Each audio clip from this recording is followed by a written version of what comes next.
What's up guys, it's Meg. Welcome back to Meg After Dark. Today is a combined review for the last two episodes of The Walking Dead, season 9, episode 15 and 16.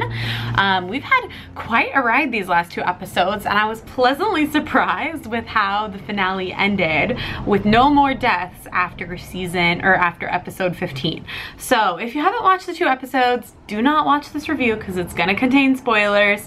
But if you have, make sure to let me know what you guys thought of both of the episodes in the comments.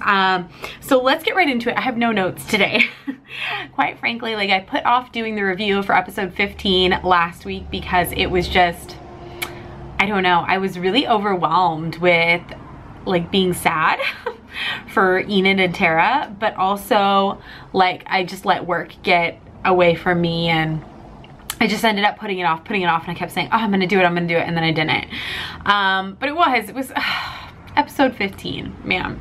The Pike scene. Okay, so comic book readers know, and I think we can say comic spoilers at this point for that scene because you've already watched the episode, but comic readers know that in the comics, we lost we lost a lot of the minor characters too, but we lost, like, the major one was Rosita, who was pregnant at the time as well, and Ezekiel.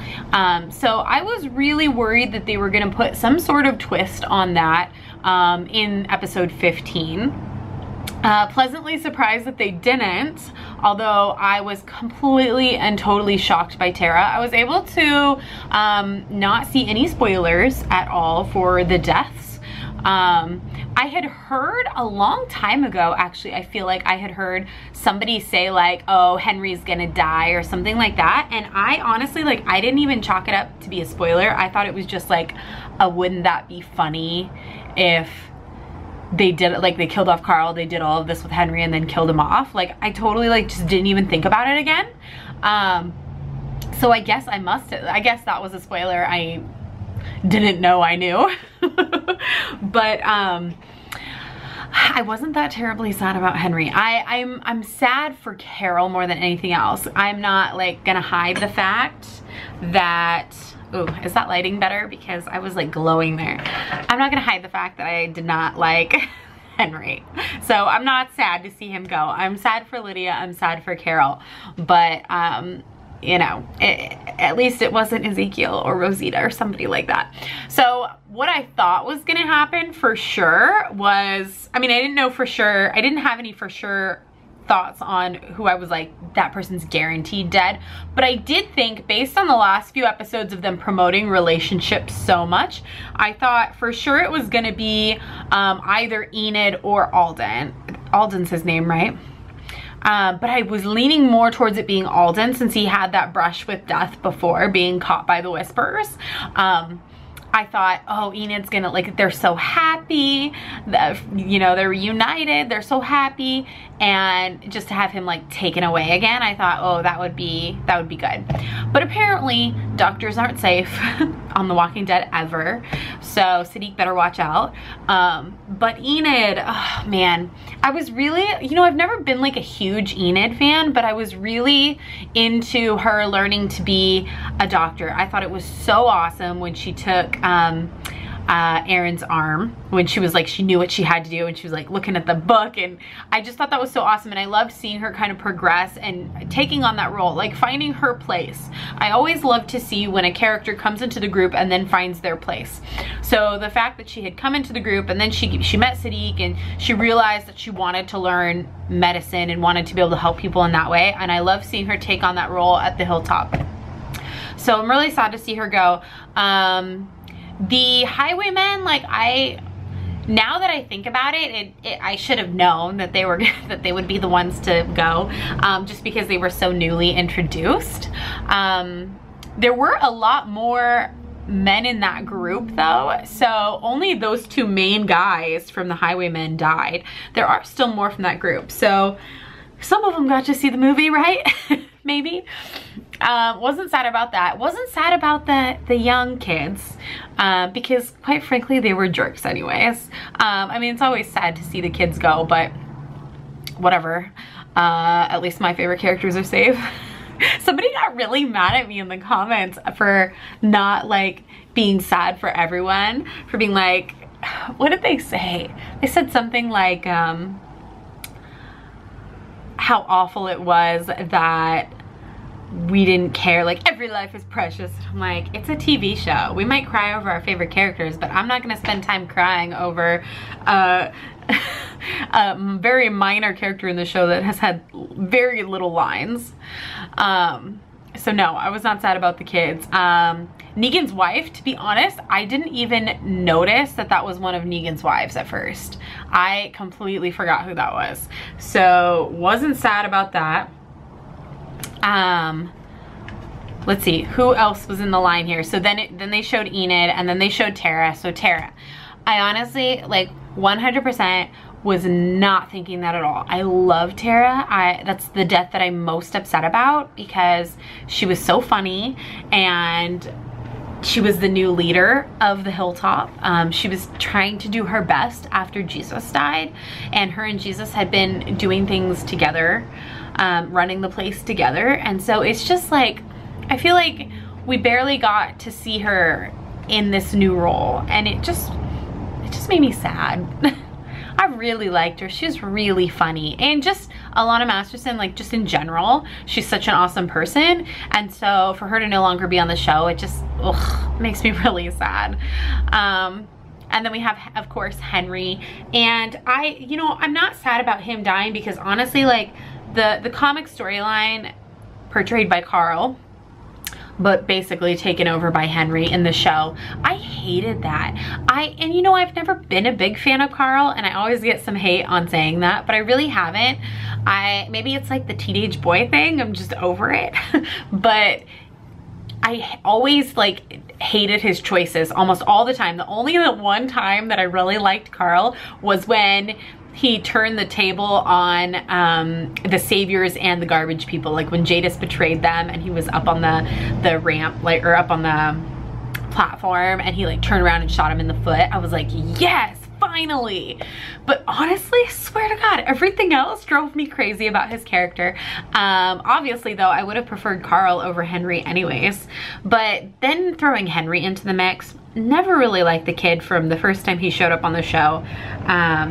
Up until, there's a dog barking, sorry. Up until now, like I've just never enjoyed it. And so, no, I'm not sad that he's like no longer on the show. In fact, I'm happy that he's no longer on the show. But I'm really, really devastated for Carol. And because my love for Carol has been my top, like I think my top favorite characters are Daryl and Carol, and then I have other favorites, that I really enjoy, but honestly, like those two, and I don't ship them or anything, although I did a long time ago. I don't ship them anymore. It's just more like I love their friendship. They are the two that have been there since day one. Like we've known them from season 1. We've known them from the beginning. We've seen them grow in their friendship, and I feel so strongly about it. And so I feel so sad for her that she lost another child. She's had such bad luck with children, I swear. And even before this whole Henry and Lydia story arc, like when they first introduced Henry and like Ezekiel and Carol took him under their wing, I was like, chances are not good that he's going to live for very long. But honestly, I was not expecting him to die, and I feel so awful for her. And so that sort of leads us into the season finale. Now, we're not entirely sure how much time has gone by. I really think that it has been a couple months, mainly because Rosita was barely showing at all at the fair, and like for her pregnancy, like they were just introducing the pregnancy genes, so she did not have a baby bump or anything. And then when we see her, and it's like winter now, and the fair was like end of summer, I feel like. I don't think it was even really fall, so I feel like it's been like a couple months at least. Because she had a fairly good sized baby bump in the finale. So I really think it had been a couple months. So Carol has been grieving. She's lost, you can tell. She's pulling away from Ezekiel, getting closer to Daryl. A lot of people are like, I think it's so funny to me, and we all have our opinions on like who we want to get together, and I totally like, I'm cool if you are a Carol shipper, but sometimes I feel like it's just such a deep friendship for them. Like, that's your family. Like, when you have no other family, you cling to those people who have been in your life for such a long time, and they have been together for years, many years. Let's see, what we had, like a 6-year, did they say, was it a 6-year time jump? I've forgotten already. Plus like a few years already. Like, it's quite a lot of time has passed, is what I'm trying to say. And they've been through everything together. They've seen everything together. They know things about each other. And so it makes so much sense to me that she would cling to that familiarity and that friendship and that family feeling with Daryl and want to go back to Alexandria than stick it out with Ezekiel, who, yes, she's known for what they've been together for 6 years, because that was what the time jump was. So going on probably 7 or something. So they've had quite a long relationship. So it did shock me that she was willing to pull the ring off, like she was done. But I don't think that they're like officially done. Like, I feel like they would get back together eventually, but she needs time. Like, people grieve in such different ways, and oftentimes you blame the person you love, even if it was totally out of their control. And she even mentions that in the episode, she mentions to Daryl that he's just trying to blame you because he doesn't want to blame me, sort of thing. And so there's so much guilt there that you can feel for her, and I'm sure Ezekiel has guilt, and they're trying and it is not working. So it makes sense to me that she wants to go back to Alexandria because those are the people that she has known the longest. And I think she said something like the fairy tale, she said something about a fairy tale, like the fairy tale's over, or it was a nice fairy tale or something like that, you know. But I get it. I really get where she's coming from. As for the winter scenes, I loved seeing winter on The Walking Dead. Finally, we've wanted it for I mean, I don't know about you guys, but I've wanted it for so long. I've wanted to see like the seasons change, and most of the time all you see is them wearing like a jacket and it's rainy. Like, a lot of times we've never seen the snow like that. And so I loved seeing that, and not just any snow, like it was a bad snow. So I feel bad for them that the kingdom fell. I don't think that was something that happened in the comics, I'm pretty sure. It's been a while since I've read it, but I don't think the snow was at all, but I don't think the kingdom fell in the comics. I think Ezekiel died and then somebody else took over the kingdom. Yeah, somebody else took over the kingdom, and then it's kind of a back, like you don't see the kingdom as much, I feel like. I haven't read the most recent couple issues. I actually have had them on my desk here for a couple months and I haven't read them yet. But yeah, so the kingdom doesn't fall in like it's all new story. So seeing them leave the kingdom, that was hard. Like the fact that you couldn't make it work at all, like the pipes were busted and just everything. Like, I felt so sad for Ezekiel. And then not to mention, so like, not only do you lose your community and like where you've lived and everything you worked so hard for, especially after the fair, but then you also lose your girlfriend or your wife, whatever they consider themselves. So he's like all alone with his people at the hilltop. So poor guy. What else happened in the episode? So they crossed the territory, but crossed the boundary line, but it seemed as though at the end of the episode that Alpha and the Whisperers had moved somewhere else temporarily. I'm pretty sure that's what they were saying, because they weren't anywhere where they had snow. So I do think that they had traveled, and they had a couple months to do so. So I do think that they had traveled to avoid that harsh winter, because the way that they live, they would not have been able to survive out there in that sort of weather. So they don't typically, because they walk among the walkers, they don't typically have like fires. They literally wear skin, which would like freeze out there. I don't think they have like a lot of backstock on like clothing and warm things, so they really have to move away from that snow. And because they don't build real shelters or anything like that, they can't just be out in that harsh winter when it's like literally blizzard conditions out there. They can't be in a shelter with no fire or warmth or anything like that. So I do believe that they moved on. So how they're gonna know that they went over the boundary line, I'm not really sure. I'm not sure what's gonna trigger that. Maybe when the season comes back, we'll see something else happen that triggers Alpha, like they move back to their territory and something else happens. But I don't think that they're gonna know. I don't think there's any way for them to know that they went through the boundary unless maybe they see the dead walkers when everything thaws out. I don't really know. And then last but not least in the episode, we heard a voice on the radio at the very end, and I read a lot of comments that people were thinking that it was gonna be Rick, and damn, that would have been so fucking cool. Like, that would have been better than anything else. So I'm a comic reader. I am pretty sure I know who it was, despite originally thinking that it was Maggie on there. It actually could be Maggie. I'm pretty sure it's the Commonwealth up there, and just kind of like connecting with them. In the comics, the first time that we heard of the Commonwealth was on the radio that Eugene had made. So they never came beforehand like we've seen. Maggie never went to like go be with them ahead of time. They never sent, you know, what was the lady's name? Was it Georgie? She never came in advance or anything like that. So that all happened at the radio, like the radio, and Eugene was talking to someone on the radio forever, and then we discovered that there's a whole Commonwealth and things like that. And I won't spoil anything about the Commonwealth, but on our end, on the TV show end, Maggie has already gone there, seen the place.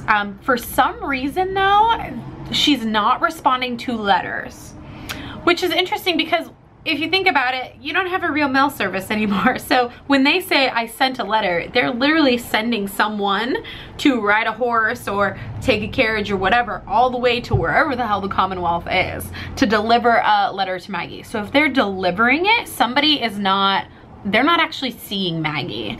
Somebody is taking that letter, because they would be able to come back and be like, I saw Maggie, she's okay. I gave her the letter, she's not responding, something like that. But to be like, we've sent letters and we haven't heard anything back, it's really interesting to me, like what type of mail system they're coming up with there. Because if someone's riding all the way to the Commonwealth, at the very least, I'm sure that that person is allowed to stay the night before they return. Wouldn't they be able to see Maggie and get a message from her? Like, why wouldn't she be responding to them at all? Did I miss something? Like, I guess we never got to really say goodbye to Maggie. She was just gone, and it was just kind of acknowledged that she had gone to the Commonwealth. So I'm kind of a little irritated by that storyline. Like, what happened to her? What is she doing? And now we have this question, why isn't she responding to the letters? Because we saw Yumiko and was she talking to Michonne? I can't remember who she was talking to in the episode, but we saw them talking in the episode about like the council at the hilltop can't decide on a leader. So they were trying to get in touch with Maggie. And she wasn't responding. So what the hell's up with that? I don't know. So I do think that maybe there's something else going on there. Like maybe things didn't go well with Maggie, or, you know, maybe something's happened to her. I know that they're leaving it open because they're hoping that Lauren Cohan is going to come back, but it's kind of frustrating that they didn't like finish filming it proper. So it's kind of left open-ended. So we just don't know. It's kind of irritating. So, voice on the radio, that's like, but what I want to know is, did anybody hear the voice on the radio? I don't know. It wasn't a very big cliffhanger. There wasn't a lot to keep us wanting to come back for season 10. I was hoping that the cliffhanger, that something would really draw us in, because this is a long wait. And so typically when we have the long summer where we have to wait until October for the next season to start, typically I feel like they give us something to hold on to. They give us a little something to pull us back in once October comes. And I don't feel like a very crackly voice on the radio was enough to keep me interested all summer. The good thing is is that we have Fear the Walking Dead coming back in June, and we saw the trailer to that and it was amazing.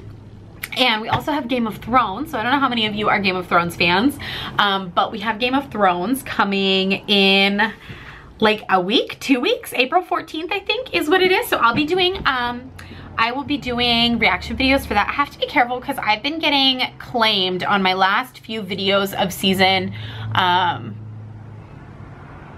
what season is it for Game of Thrones? It's the final season, but is season 7 the final season? I don't know what to call it. Anyways, the last season, the last 3 episodes that I did a reaction video to were claimed like 2 years later for, I think for like the background music, like the orchestra that they do. So I have to be really careful on how I film that for the endings here for the final season. But I'll be doing Game of Thrones, and then we'll be doing Fear the Walking Dead, and then I think I'm gonna probably take a little break after Fear the Walking Dead. Well, how long does Fear the Walking Dead go for? How many episodes is Fear the Walking Dead typically? It's not the full 16, is it? Maybe that puts us right up to close to when Walking Dead comes back. So maybe I won't get a break at all.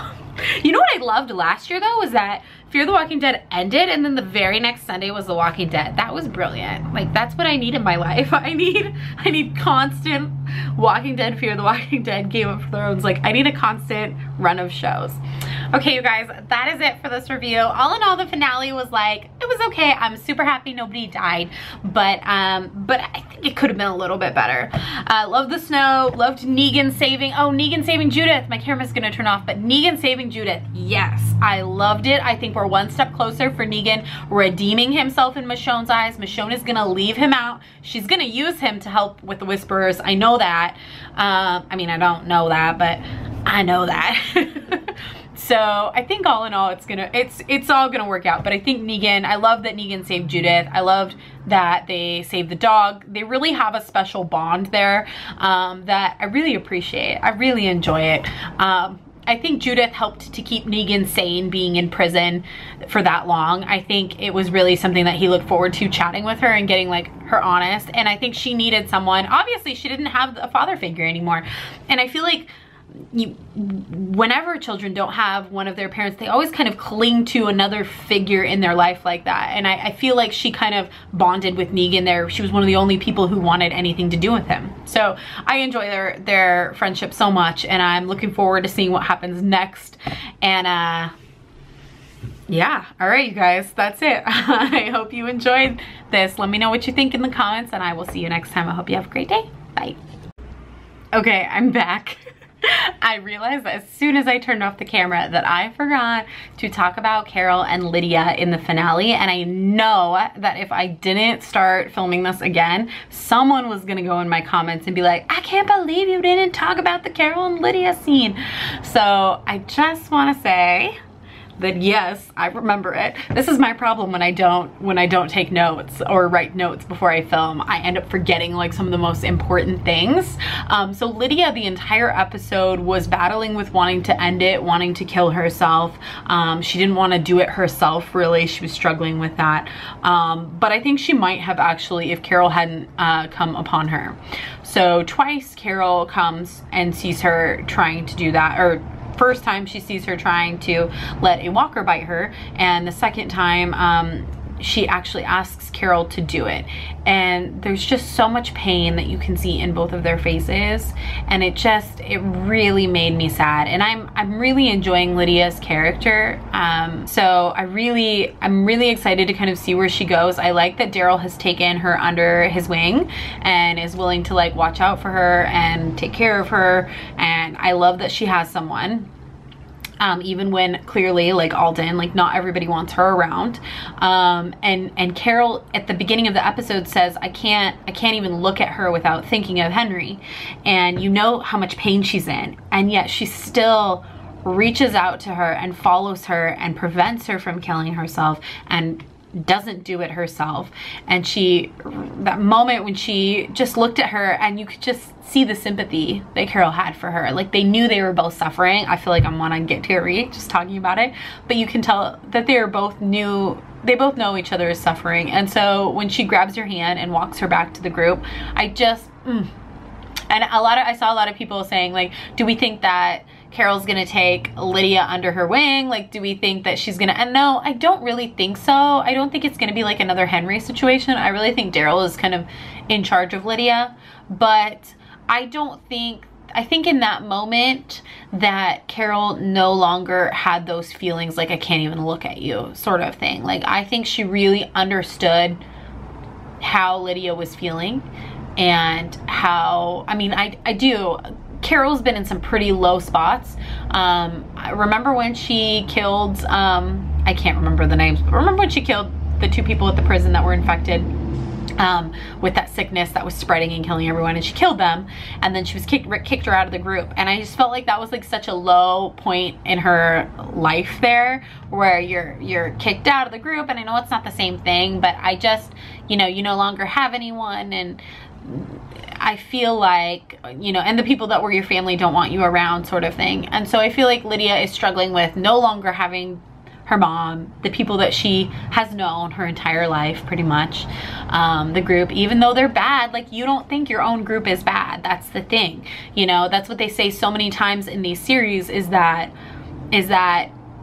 if we started out the show with the Saviors and Negan, would we think they were the bad guys, or would we think Rick's group were the bad guys? Do you know what I mean? So I feel like I just lost my train of thought there. Anyways, I just wanted to, I'm not gonna go into a huge long thing. I just wanted to acknowledge that I did see that scene and it meant something to me.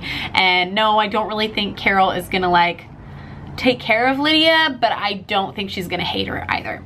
So I'm sure I missed something else in the episode that I haven't remembered yet to talk about. Remind me in the comments. Anyways, I hope you have a great night. Bye.